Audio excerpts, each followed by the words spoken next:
جہلم ٹالیاوالہ میں مہربانی welfare project کے تحت شجرکاری مہم کی پروقار تقریب کا انعقاد۔ ڈاکٹر تصور حسین مرزا کی رپورٹ کے مطابق گرین اینڈ کلین پاکستان مہم کے تحت مہربانی ویلفیئر پروجیکٹ کے جانب سے گورنمنٹ ڈگری کالج ٹالیاوالہ میں شجرکاری مہم کی ایک پروقار تقریب منعقد کی گئی۔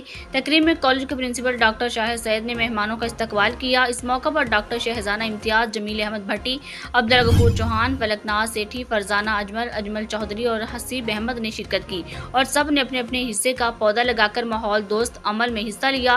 شجرکاری کے دوران کالج میں پھلدار اور بڑے سائز کے درخت لگائے گئے تاکہ ماحول بہتر ہو اور عوام کو براہ راست فائدہ بھی پہنچے۔ یاد رہے کہ مہربانی ویلفیئر پروجیکٹ کی جانب سے اس سے قبل پنجاب یونیورسٹی جہلم کیمپس اور گجران کیمپس میں بھی اس نوعیت کے مہمات چلائی جا چکی ہیں۔